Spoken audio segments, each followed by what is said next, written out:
Este es Contenido de Psicología. Como inicio, te animo al siguiente ejercicio. Imagina que tras muchos meses de esfuerzo, te encuentras en la instancia final de una importante competición del deporte u otro tipo de disciplina o actividad que más te gusta practicar. En tus pensamientos se reiteran las palabras sigue, concéntrate, mientras que tu frecuencia cardíaca aumenta, tu respiración se torna un tanto agitada, tus músculos se tensan, entre otras señales que ya conoces en ti como nerviosismo competitivo en esta clase de situaciones. Además, tus movimientos son ejecutados con mayor rapidez y tus pupilas se dilatan. Planteado así el escenario, entra la pregunta, ¿a qué se debe considerar como conducta? La palabra conducta lleva inscrita la idea de que se refiere a un hacer, pero ¿es el hacer una mera actividad física observable? Es razonable que se afirme aquello porque se asume que el hacer es una manifestación, un acto directamente observable, y como el medio se asume como el entorno físico que rodea al organismo, entonces se infiere que el límite entre medio y organismo, esto es, la superficie corporal, es lo que muestra cuál es el hacer del individuo. Se asocia entonces el concepto de conducta con lo que hace el cuerpo del individuo. Sin embargo, esa frontera que marca la separación física entre medio y organismo no es lo que delimita el campo de lo que puede aprehenderse como conducta, pues el individuo no es exclusivamente un contorno de cuerpo, es un organismo vivo. En él ocurren cambios uno tras otro, y la totalidad de esos cambios conforman un continuo que se puede segmentar en unidades conductuales considerando su relación con la realidad del medio. Por ello, desde el enfoque conductual, sí interesa que en la competición en que te encuentres suceda un aumento de frecuencia cardíaca, un conjunto de pensamientos con los que te das ánimo y una serie de movimientos más rápidos que los anteriores, aun siendo que solo estos últimos son inmediatamente notorios, mientras que los otros cambios requieren de procedimientos particulares para su registro. En síntesis, toda conducta es localizable en espacio y en tiempo, tanto si es manifiesta como si es encubierta, tanto si es constatable por observación y escucha directa, como por uso de técnicas o dispositivos especiales. A partir del reconocimiento de los diferentes niveles en que se producen cambios en el organismo, teniendo como guía a cierto sentido práctico, se propuso atender tres tipos de conductas: fisiológicas, cognitivas y motoras. Es así que durante una competición interesa no solo qué tan ágilmente te desempeñas, pues califican como conductas también cambios como la tensión muscular y la respiración agitada, y los contenidos del pensamiento. La conducta que se elija enfocar depende siempre de cuál es el interés u objetivo de estudio, de análisis o de intervención. ¿Quiere decir esto que el individuo es únicamente receptivo? Para contestar, continuemos con el ejemplo. Si ejecutar movimientos con mayor rapidez acarrea un desempeño óptimo para la actividad que se está realizando, ello quiere decir que tal conducta de ejecución produjo una consecuencia reforzante, incidió en el medio de manera diferente a como lo hubiera hecho una ejecución distinta, y, al captar que avanzas exitosamente hacia tu meta, ingresas en un circuito de retroalimentación en el que tenderás con mayor probabilidad a ejecutar tus movimientos con rapidez. Lo que se aprecia desde el ejemplo es que has actuado sobre el medio. Sí, hay incidencia de lo que ocurre en el medio sobre el organismo, pero hay también incidencia del individuo sobre el medio. Esto es lo que caracteriza al enfoque conductual como una perspectiva basada en el concepto de interacción, no de recepción. Hay, por tanto, conductas operantes, que se definen por la actuación del individuo en el medio para generar cierto estímulo consecuente, y que pueden ser evocadas por estímulos que han estado presentes cuando anteriormente se reforzaron, y conductas respondientes que son elicitadas por estímulos precedentes, como la sola presentación de un escenario de instancia final que en muchos competidores llega a representar una instancia de lucha, lo cual genera incremento de frecuencia cardíaca o aumento de actividad de las glándulas sudoríparas. Empero, ambas conductas respondientes y operantes pueden ocurrir juntas en una misma situación.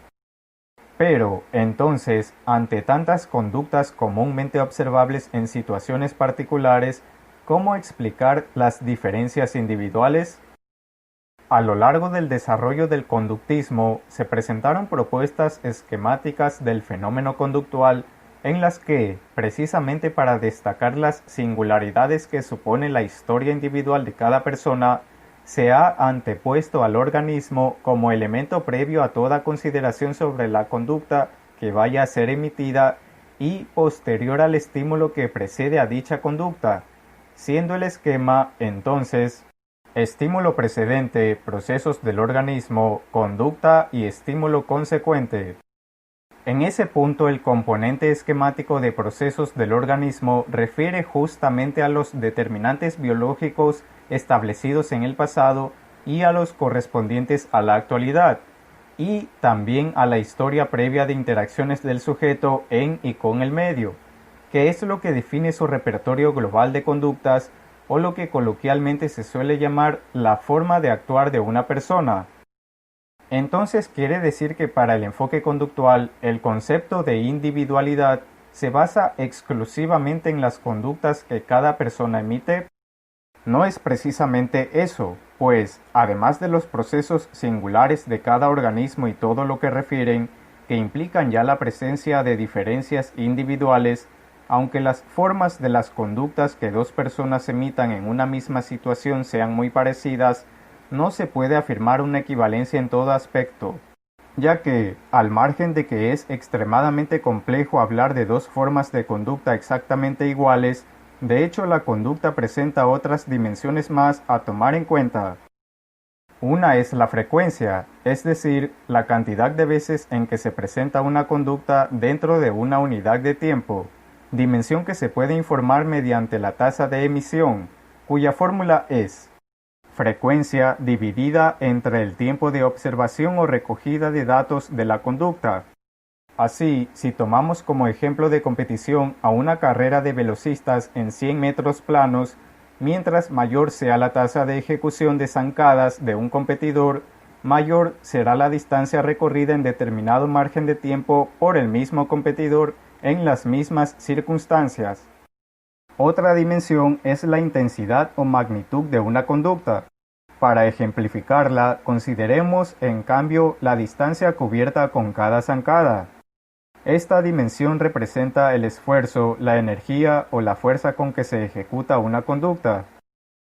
¿Y qué obtenemos si tomamos como conducta en sí a la carrera completa que realice un competidor? La variable más significativa en competencias como las carreras de velocidad se basa en otra dimensión de la conducta. Esta es la duración o, en otros casos, el porcentaje de tiempo que ocupa dentro de un margen preestablecido. Pero iniciar apenas se escucha la voz o el disparo de partida también es un factor importante en una competición, y es un ejemplo concreto de otra de las dimensiones de la conducta. Esta se denomina la latencia de la conducta. Se refiere al tiempo que transcurre desde la presentación de un estímulo hasta el inicio de la conducta en cuestión.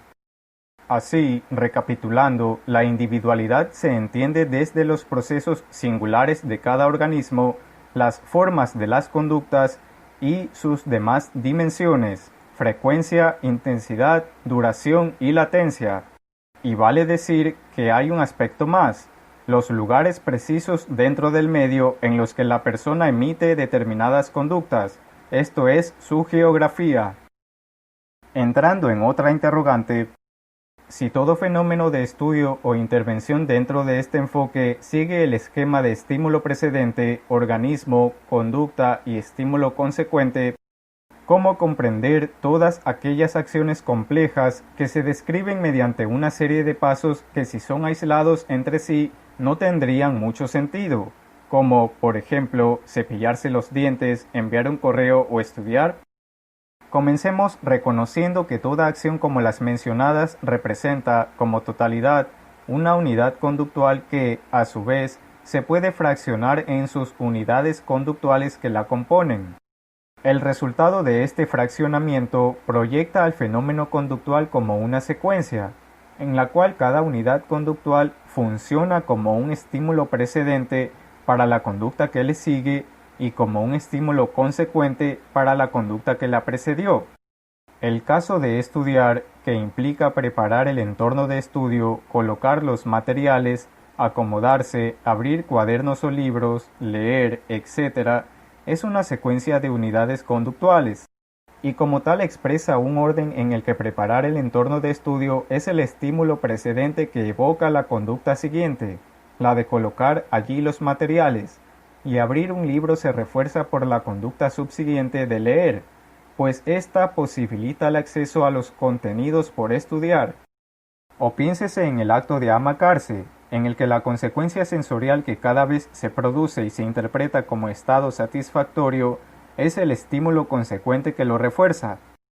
En suma, la conducta es fraccionable y está rodeada de hechos que funcionan como estímulos, sean aquellos propiamente dichos porque integran su medio, o sea que se trate de hechos que se producen intraorgánicamente. ¿Te ha gustado este contenido? Compártelo y suscríbete para recibir las actualizaciones del canal.